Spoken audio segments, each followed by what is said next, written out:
James Kaufman, World News Report today. Ladies and gentlemen, it appears that we're finally finished with our 5-day solar event that started out with 3 consecutive days of X-class solar flares and finished off with 2 days of a geomagnetic storm that went up to G4 KP867 levels, a proton storm, a solar storm, which in fact is the same as a proton storm, and even a polar cap absorption event. Now all of a sudden, we've had another X flare as we slept. So just when we thought it was safe to go back in the water, bam, we got hit by another X-class solar flare.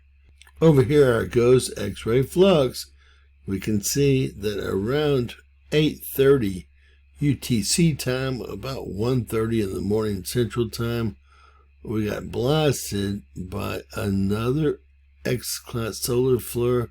This looks like it is about an X4, X4.05. Again, around 8:30 UTC time, which translates to about 1:30 last night Central Time here in the U.S. Head over to Space Weather Live. We see, in fact, it was an X4.05 solar flare. It did peak at 8:30 UTC time, which translates to about 1:30 last night Central Time. I was still up creating shorts at that time. I'm surprised that I did not catch it. This did come from Sunspot AR4274, although it's not marked. We'll soon prove it by actually seeing the flare pop off.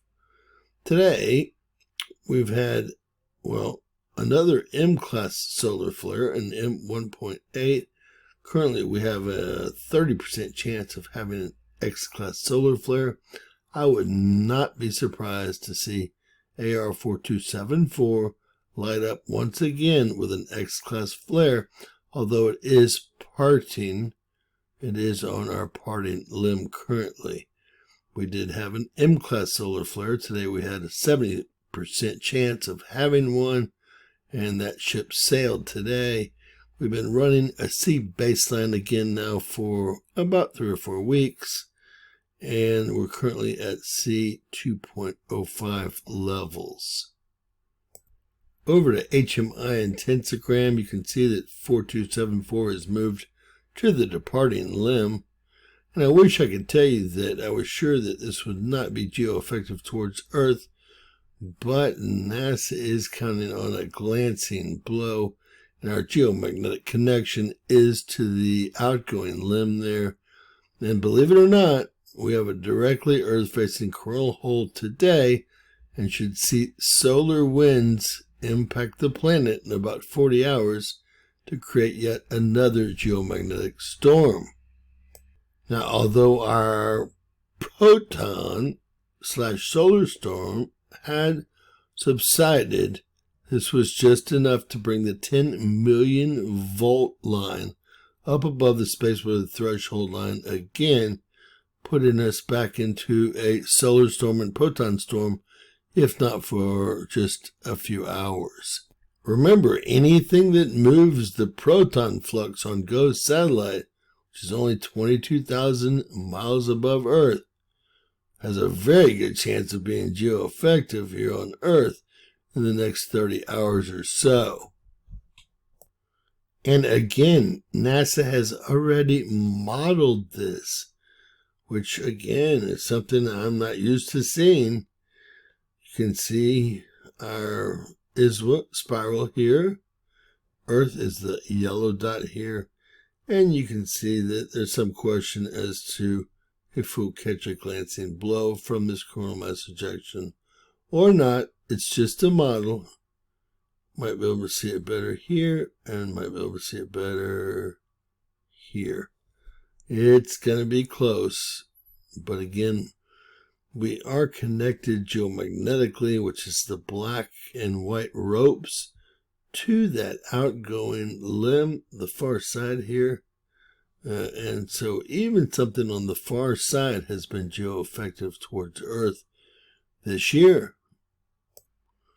Over to GOES. This is going to be GOES Ultraviolet Imager, 195 angstroms.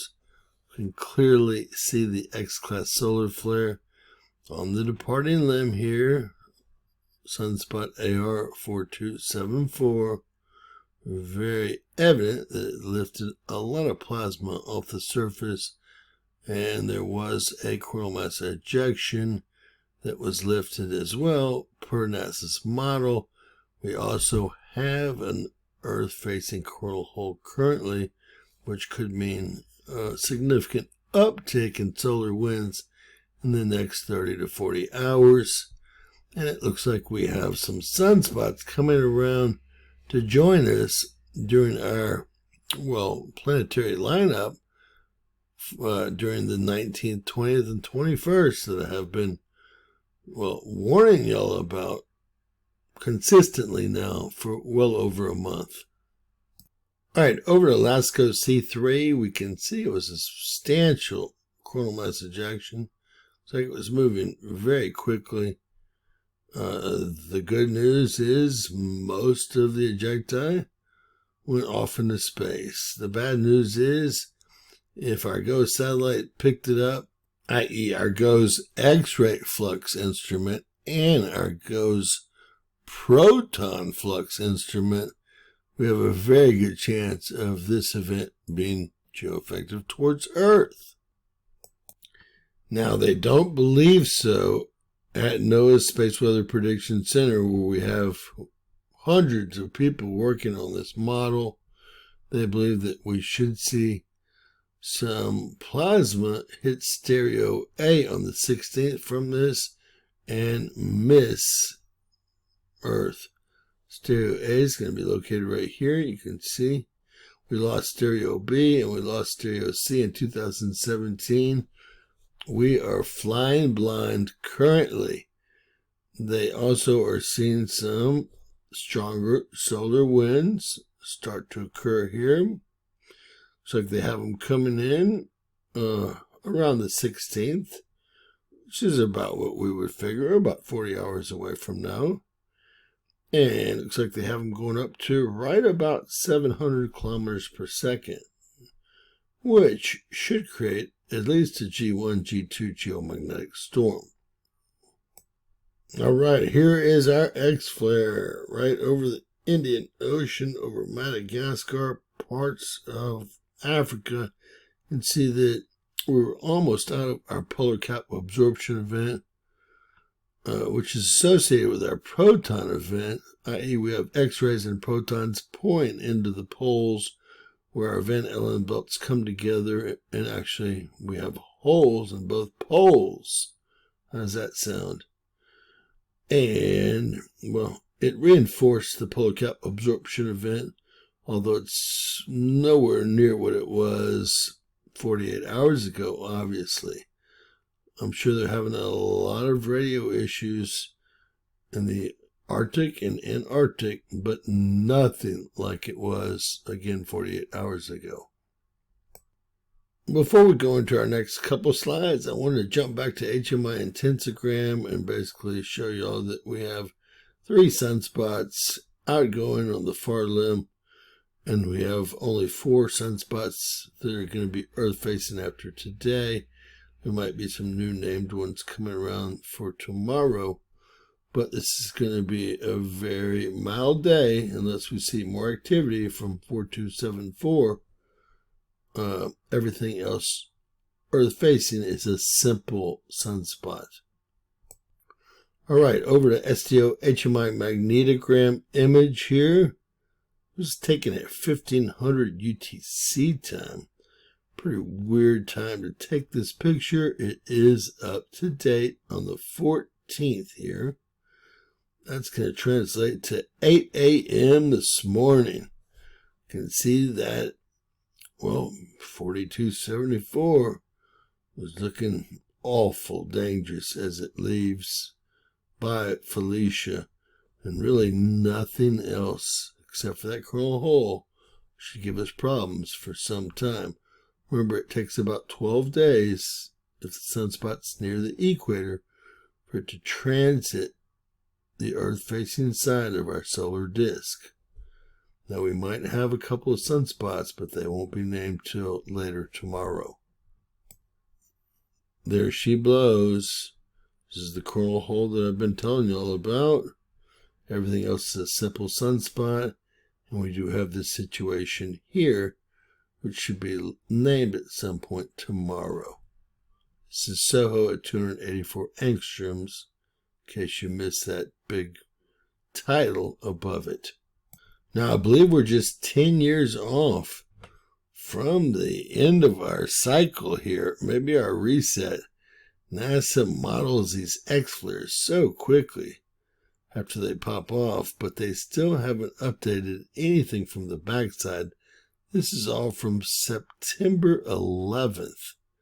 How embarrassing. This is STO. I did update this, and some of the stuff has been updated on it, but most importantly to me is the backside activity, and they've done nothing with it. And the government has been open for at least 24 hours, as far as I know. All right, shields are up. Look at that red line, how far above zero it is. Very, very strong shields currently. We'll call it our BZ. And the angle is up as well. You gotta love it. No plasma hitting the planet. These are in the 1s and 2s. And the solar winds, well, they went from about 655 to currently around 561. Again, that's much stronger than they have over the Space Weather Prediction Center, but they are decreasing, and they will be increasing in the next 40 hours per the coronal hole that's Earth-facing currently. Now, when I pull this up at the beginning of my presentation, I could actually see when they pulled off their experiment, and nothing was going on when this solar flare occurred over at CERN. So I personally don't believe that CERN has any association to the solar flares that we're seeing. That's my personal opinion. Anybody that disagrees is welcome to comment. We would like everyone's opinion on everything. All right, let's see what we have here. This is Euphoria, the ESA. Today is the 14th. They have plasma down where it is, nowhere. Let's see where their solar winds are. Their solar winds are a little strong, I believe. Yes, their solar winds, well, not really. They just go down quite a bit. Now, they are dropping, and there's a chance that they could drop down into the 450 range or 500 range. They're at 578 now. So this could be an okay guesstimate. I don't know about this guesstimate. I didn't see any plasma from any of the events that nailed us. Is 1, 2, 3 events this strong. I saw lighter plasma and no shields up. This is the solar winds that they're putting in, i.e. for the 16th, or the glancing blow from, well, I guess they're putting in the glancing, let's see, right now. Well, I think they're putting in the solar winds down here. They have the solar winds hitting on, first off, plasma hitting on the 16th, solar winds hitting on the 16th and 17th from the coronal hole. This plasma is probably thought to be a glancing blow. And let's see if we can see anything that might be associated with that. There it is right there. There's the CME, and there was the glancing blow. So I think they have a pretty good forecast actually here at the ESA for the first time in a long time. And finally, over to the planets today. Remember, the planets aren't on a flat plane like this. They're moving at you at 500 plus thousand miles an hour. Earth is orbiting the sun at 67,000 miles an hour, Earth being right here. And, well, it's spinning 360 degrees once every 24 hours, which is what a day is made up of. A year is one time around the sun. And we have a geomagnetic connection to all the big bad boys. This is something you're going to never see. We have a geomagnetic connection currently to Jupiter, Uranus, Eris, Ceres, Neptune, Saturn, and Mercury. And we have Venus, basically, and Mars offsetting this lineup that we're about to be in. And remember, the moon plays a big part of this lineup. So you can see Jupiter really, really connects tomorrow, but it did connect today. And you can see the moon come into play. This is the 18th. This is all go time. 19th, go time. 20th, go time. 21st, go time. And I would expect earthquake activity and volcanic activity perhaps after the 3 days of lineup or during, but I would expect solar activity during the lineup. And ladies and gentlemen, these are perfect conditions for very large flares and sunspots that build very quickly. That said, God bless you guys. Please buy us a cup of coffee if you're able to. There's a link in the description. And please to make sure to give us a thumbs up, guys. So important. And, well, subscribe if you haven't. And remember that anything's possible in Bizarro World. God bless you all.